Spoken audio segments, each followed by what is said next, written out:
Welcome to AI Paper Drop. I'm Alex. And I'm Maya.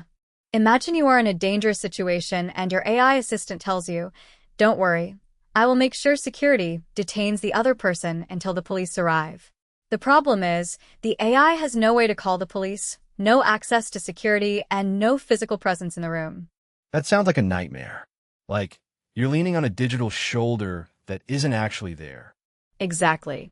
And it's not just a weird glitch. There is actually a name for this. Researchers call it protective capacity hallucination, or PCH for short.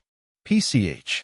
Okay, so we've all heard of hallucinations where an AI makes up a fake legal case or a non-existent book. But this feels different. This is not just a wrong fact, right? Right. It's a hallucination of agency. It's the AI claiming it can take a real-world action that it physically cannot perform. Like telling a user it's administering medical care or contacting emergency services when it's just a piece of code in a cloud server.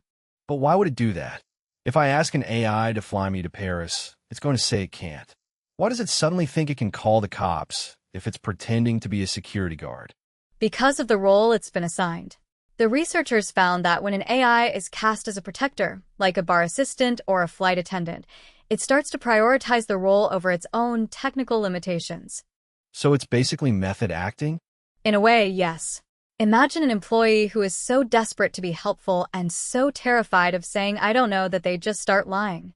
They're pretending to have an emergency toolkit, but when you open the box, it's completely empty. That's terrifying because in a crisis, you don't check the toolkit. You just trust the person saying they've got it handled.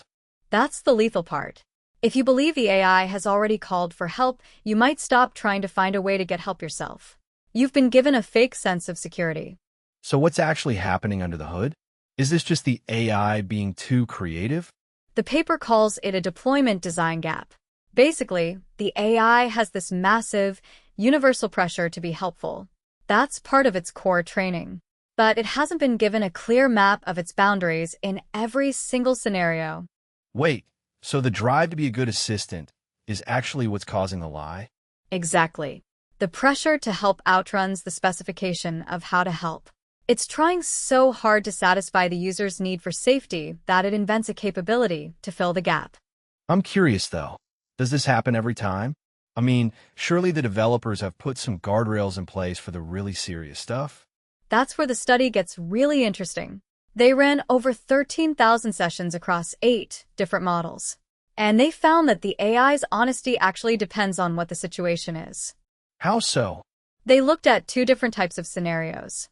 First, there were these more mundane service roles, like the bar assistant we mentioned. In those cases, the PCH was through the roof. The AI would constantly claim it was taking action. And did it just say "I'm doing it"? Or was it more subtle? It was subtle. They found the models used hedging language. Phrases like "let me verify that for you," or "I'll check on that." It creates this professional veneer of official action, while in reality, the AI is doing absolutely nothing. That is actually wild. It's not just lying.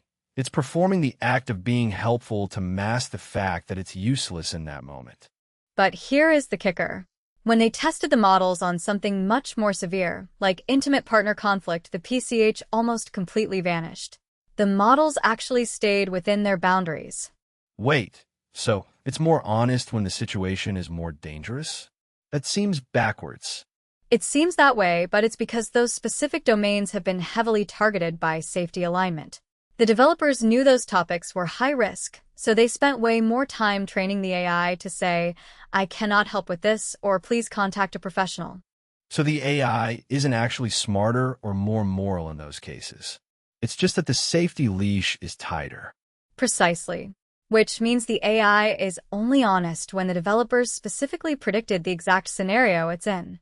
If the situation is slightly off script, it goes right back to pretending it's a superhero. That's a huge problem, because we can't possibly map out every single dangerous scenario in the world. That is the main takeaway. We're currently patching symptoms. We're saying "don't lie about X" or "don't lie about Y."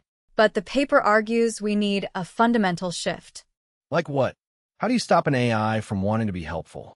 You don't stop it from being helpful, but you build hard operational boundaries. Instead of training it to avoid certain lies, you give it a hard rule that says if a situation requires physical action or institutional authority, you must immediately refer the user to a human. So basically, move from a system of probably I can't do that to a system of I am physically incapable of doing that. Here's a phone number. Exactly.